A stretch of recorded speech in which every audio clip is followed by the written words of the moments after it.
கோயில்லையோ இல்லை சர்ச்சிலையோ நம்ம சிம்பிளாக நம்ம மேரேஜ் பண்ணிட்டு ஒரு 50 பேர் 100 பேர் சாப்பாடு போட்டு நம்ம மேரேஜ் பண்ணிட்டு நம்ம சந்தோஷமாக நம்ம வாழலாம் ஃப்ரெண்ட்ஸ். கடன் இல்லாமல் வாழலாம் ஃப்ரெண்ட்ஸ். ஆனால் பேருக்காக சும்மா பெருமைக்காக புகைக்காக என்ன பண்ணுறாங்க, நடப்படலாம் பண்ணி கல்யாணம் பண்ணி கல்யாணம் பண்ணி கடத்தில் மாட்டிக்கின்னு கடன் அடைக்க முடியாமல் எனக்கு தெரிஞ்சு நிறைய பேர் 7 லட்சம் 8 லட்சம் 10 லட்சம் கடன் வாங்கி கடன் அடைக்க முடியாமல் ரொம்ப கஷ்டப்படுறாங்க ஃப்ரெண்ட்ஸ். ரொம்ப கஷ்டப்படுறாங்க. லைஃபே ஒரு வேதனைக்குள்ளாக போகுது.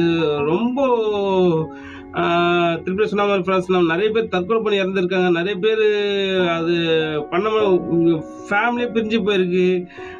அதனால ஃப்ரெண்ட்ஸ் என் தாட்ஸ் என்ன ஃப்ரெண்ட்ஸ், யாருக்கு நம்ம யார்கிட்ட கடன் வாங்கி மேரேஜ் பண்ணக்கூடாது ஃப்ரெண்ட்ஸ். அப்படிப்பட்ட மேரேஜே நம்ம கடவுள் வந்து அதை ஆஸ்வதிக்க முடியாது ஃப்ரெண்ட்ஸ். கடன் வாங்கி மேரேஜ் பண்ணுற அந்த திருமணத்தை கடவுள் நிச்சயமாக ஆஸ்வதிப்பான்னு நினைக்கிறீங்களா ஃப்ரெண்ட்ஸ்? இல்லை ஃப்ரெண்ட்ஸ், நம்ம ரொம்ப கஷ்டப்படுவோம் பின்காலத்தில். அதனால என் தாட்ஸ் என்ன ஃப்ரெண்ட்ஸ், நீங்கள் இப்போ வாழை பிள்ளைங்களாக இருக்கீங்க, பெண் பிள்ளைங்க இருக்கீங்க, ஆண் பிள்ளைங்க இருக்கீங்க, தயவுசெய்து ஒரு ரெக்வஸ்ட் கேட்குற பிள்ளைங்களா, நீங்கள் கடன் வாங்கி பெற்றோர்கிட்ட சொல்லுங்கள். பெற்றோர் உங்கள் பேரண்ட்ஸ் கிட்ட சொல்லுங்கள். பேரண்ட்ஸ் அப்படி தான் சொல்லுவாங்க.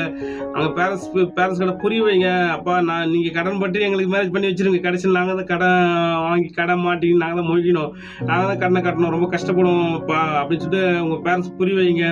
உங்களுக்கு பிடிச்சிருந்தா நீங்கள் ஒரு 2 பேர் 2 வீட்லையும் பேசி சிம்பிளாக வந்து நம்ம மேரேஜ் பண்ணலாம் ஃப்ரெண்ட்ஸ்.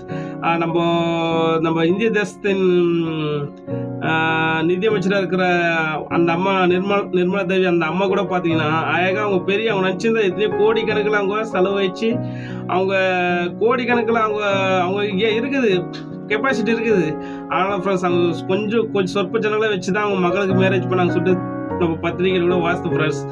அதனால தான் அவங்க அந்த நல்ல ஒரு நிலைக்கு இருக்கிறாங்க ஃப்ரெண்ட்ஸ். ஓகே ஃப்ரெண்ட்ஸ், நம்ம பெருமைக்காகவோ நம்ம புகைக்காகவோ நம்ம கண்டிப்பாக நம்ம என்ன பண்ணக்கூடாது ஃப்ரெண்ட்ஸ், நம்ம கடன் வாங்கி நம்ம மேரேஜ் பண்ணவே கூடாது ஃப்ரெண்ட்ஸ். பேரண்ட்ஸ் நல்லா கேளுங்க, பெற்றோர்கள் கேளுங்க. தயவுசெய்து பிள்ளைங்களை கடத்தில் மாட்டி வச்சிடாதீங்க. ஒரு ரெக்வஸ்ட்டு கேட்குறேன், யாரும் என்ன பண்ணாதீங்க, கடன் வாங்கி மேரேஜ் பண்ணாதீங்க ஃப்ரெண்ட்ஸ். ஓகே ஃப்ரெண்ட்ஸ், இது ஃபர்ஸ்ட் தாட்ஸ். 2வது தாட்ஸ் என்ன ஃப்ரெண்ட்ஸ், நிறைய பேர் என்ன பண்ணுறாங்கன்னா ஹவுஸ் லோன் வாங்கி என்ன பண்ணுறாங்க, ஹவுஸ் லோன் போட்டு என்ன பண்ணுறாங்க, வீடு கட்டுறாங்க 30 லட்சம் 40 லட்சம், ஒரு சில பேர்லாம் 70 லட்சம் 80 லட்சம் கூட லோன் போட்டு.